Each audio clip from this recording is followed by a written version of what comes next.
আসসালামু আলাইকুম friends, welcome back to my channel. কেমন আছেন সবাই? আশা করি অনেক ভালো আছেন। বরাবরের মতো আজও হাজির হয়ে গেলাম নতুন একটি রেসিপি নিয়ে।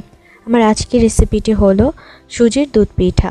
তো চলুন বন্ধুরা, রেসিপিটি শুরু থেকে শেষ পর্যন্ত দেখে নিই।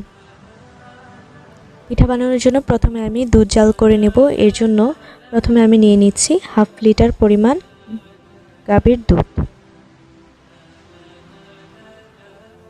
আপনারা চাইলে গুঁড়া দুধ দিয়েও লিকুইড তৈরি করে নিতে পারেন। এখন আমি দুধটুকুন জাল করে বলক উঠিয়ে নিব। দুধে হালকা বলক উঠে যাওয়ার পর দিয়ে দিব আমি 1/2 কাপের মতো চিনি। চিনিটা আপনাদের টেস্ট অনুযায়ী নিলেই হবে। এখন আমি চিনিটাকে মিশিয়ে নিব। চিনি মিশিয়ে নেওয়ার পর এখানে আমি সামান্য ফুড কালার অ্যাড করে দিলাম। এটা একেবারে অপশনাল, চাইলে আপনারা নাও দিতে পারেন। এখন আমি দুধ চুলা থেকে নামিয়ে নিব। এখানে আমি আগে থেকেই সুজির একটি ডো তৈরি করে রেখেছিলাম। এখানে আমি 2টি মাঝারি সাইজের ডিমের মধ্যে 1 কাপ পরিমাণ সুজি দিয়ে একটি ডো তৈরি করে রেখেছি। আশা করি দেখেই বুঝতে পারছেন এটার ঘনত্বটা ঠিক কী পর্যায়ে আছে। ঘনত্বটা একটু আঠালো আঠালো টাইপের হয়েছে, অবশ্যই আঠালো আঠালো হতে হবে।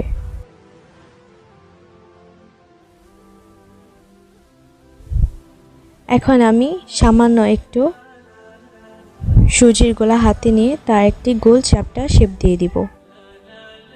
হাতের মধ্যে কিন্তু প্রতিবার তেল লাগিয়ে নিতে হবে, না হলে শেপ দেওয়া সম্ভব হবে না, হাতের মধ্যে লেগে যাবে। তাই অবশ্যই প্রতিবার তেল লাগিয়ে নিতে হবে। এখন আমি একে একে শেপ দিয়ে তা তেলের মধ্যে ভালোভাবে ভেজে নিব। এপাশ ওপাশ করে উল্টে পাল্টিয়ে ভেজে নিতে হবে। আর চুলার আঁচটা রাখতে হবে মিডিয়ামে রেখে আমি সবগুলো পিঠা ভেজে নিব।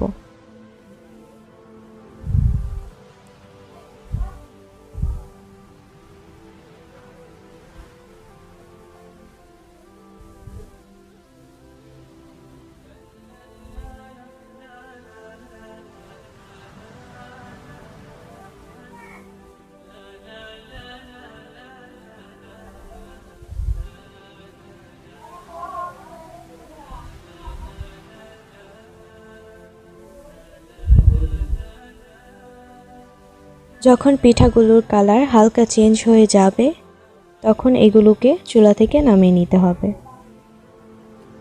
আমার পিঠাগুলো ফুলে গিয়ে তার কালার একদম চেঞ্জ হয়ে গিয়েছে, এখন আমি নামিয়ে নিব।